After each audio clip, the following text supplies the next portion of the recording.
Abel, good afternoon sa inyo lahat yan, no? Mga naka-viewing yung mga ibon natin dito. Ayun, meron doon nanunuka, dalawa, ayun, no? Tignan nyo, ayan, no? Nanunuka doon sa baba, ayan. Yung magkapatid na Miss Peter na Vandenbroek, ayan. So ngayon, kasalukuyang naka-open loop ako doon sa mga nakasout kong ibon. Kasi kailangan natin yan. Teka lang, inaayos ko lang yung camera mga Abel. Yan. So ngayon, halos yung mga nakawala dito is yung mga naka-south natin. Meron din namang iilan na mga naka-summer. So yung summer ata natin dito, kung hindi ako nagkakamali, mga 5 piraso. Pero yung iba nagpasukan dahil naglagay nga ako doon ng malunggay at saka ng oregano. Ito malunggay natin na to, ayan, oh.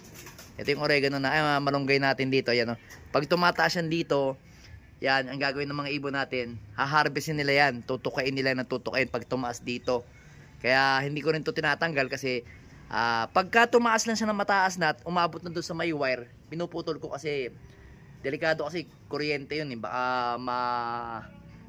may live tumama dito, so baka mahawakan ng mga anak ko. Kaya ang ginagawa ko, pinuputol ko pagka medyo mataas na. Pero pagka hanggang dito okay lang yan, Abel. So gusto rin to ng mga mga breeder natin, yan, no? Pagka naaabot ng breeder natin dito, tinutukarin nila yan, hinaharvest din nila yan. Yan, tingnan niyo, yan. Yan. Tutukain niyo, yan, oh. Tinutuka ni Rigor, oh. Kasi sanay si Rigor sa ganyan, eh. Yan, oh. Sanay si Rigor sa mga tawag dito sa herbal, ayan. Ito si Rigor, ayan, oh. Dati natin flyer yan. Si Rigor, kung napapanood nyo yung mga vlog natin dyan, finisher na yan ng matnog. Umuwi yan na may tali yung paa, may palatandaan na. Ibig sabihin, kaya may palatandaan, na-trace na yung ibon kung kanino. Tapos hindi na natin naikarga. May langaw. Hindi na natin naikarga ng tawid dagat dahil nga umuwi siya. Ano ba nung umuwi siya nung nun? After ata argahan ng Kalbayog ata yun, o Katbalogan. Basta tawid dagat na nun. Hindi ko na siya naikarga kasi umuwi siya eksakto Sabado. Pauwian ng Linggo. Yan. Kaya hindi na natin siya naikarga nun. Sayang, isang butas lang siya nun. Kaya ang ginawa ko, binali ko rin siya sa TGRC kung saan siya na-young bird, mga Abel. Then nga, nabutas din siya doon. Sa last lap. Bale, 2 butas siya sa sa norte. Isang smash, tapos isang dulo. Pero umuwi yan. Kung umuwi yan kinabukasan, kaya gagawin ko na siyang breeder. Ginawa ko siyang breeder kasi napakainam niya. Kasi bihirang-bihira sa ibon yung north to south ang laruan. Kapatid yan mismo, o nestmate mismo yan ni Miss Peter. Ayan. Related na related yan. Magkapatid na magkapatid yan. Iisa yung pinanggalingan nila, mga Abel. So, nakakadalawang na tayong clutch sa kanya. Ano yun? Pangalawang clutch natin sa kanila. Yan, ganda. Checkered naman. Pero yung unang mga clutch natin, ayun, yung may mga puti sa mukha. Ayun, mamaya, lalapitan natin. Mga black check. Ay, dark check pala. Tama na, Rigor. Ayan, pagka humaba na lang, Rigor, saka mag-harvest uli. Ayan. Paborito niya yan.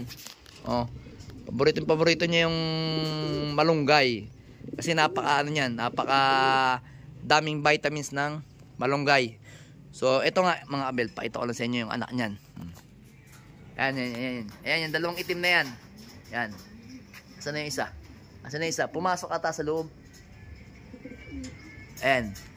Yung may puti sa mukha na yan. Ayan yung anak ni Rigor. Itong isang to, ilaw. Again sa light. Itong itim na to, tsaka yun, anak yun ni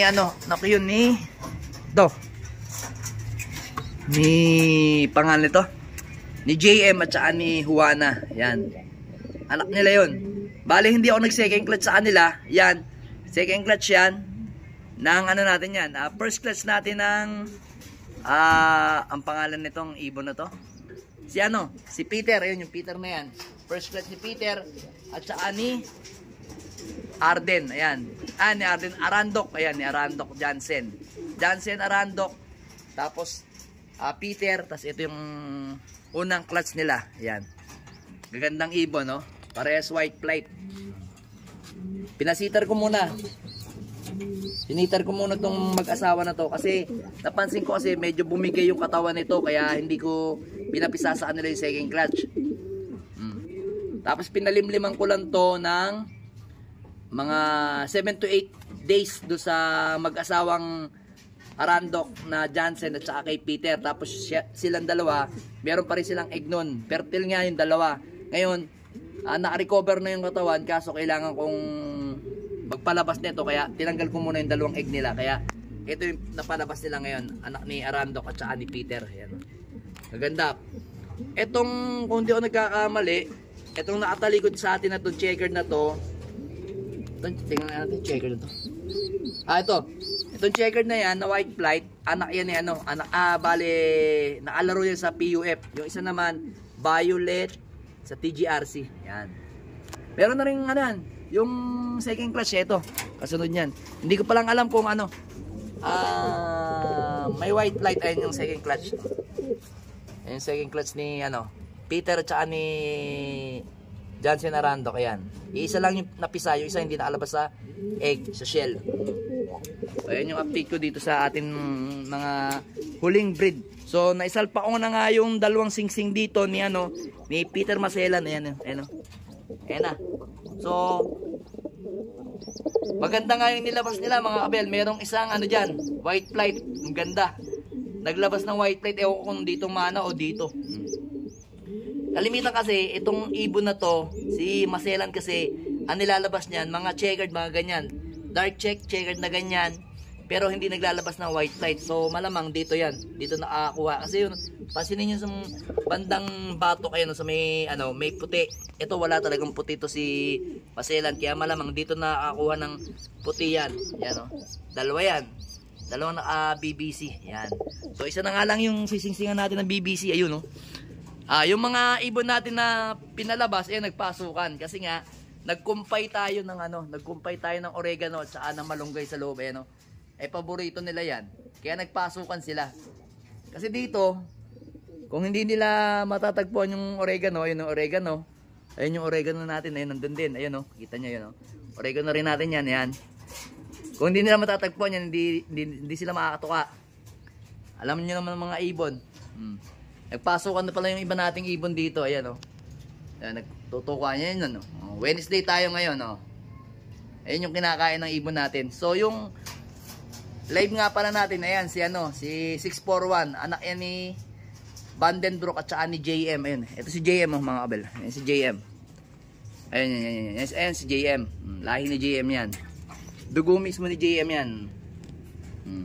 Alam ko ang kapatid ni 641 is ganito itsura oh, nawala sa atin, saan yan, ayan, yan, ganyan, ganyan na ganyan ang kapatid niya, maliit na black check na ganyan, nawala sa atin, na overfly. Ganyan, ganyan kaliit din. Tapos pearl eye, yan, nawala. Maganda kasi ito maglabas to. Ito si Vandenbroek yan, maganda yan maglabas. Inbreed Vandenbroek.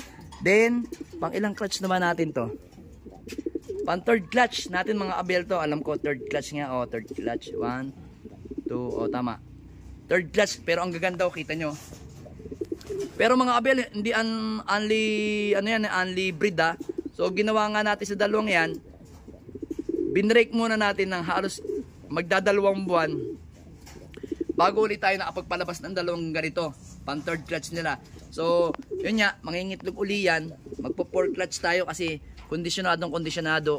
Uunahan na natin yung breed ng winter mga abel para meron na tayong palabas na dalawa. Yan.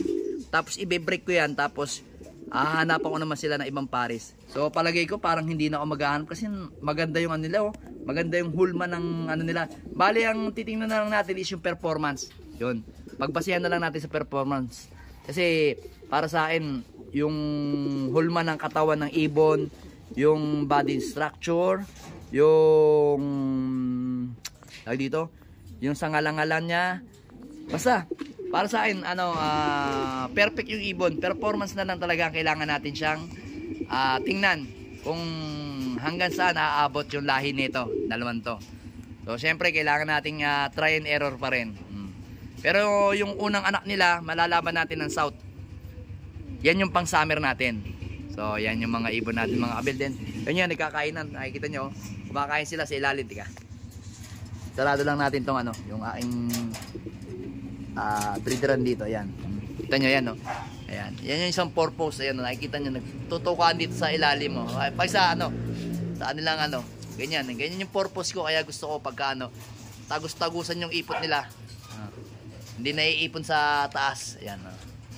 Ganda ng kanilang tuka, no? Ayan, nagkumpay tayo ng kanilang mga herbal.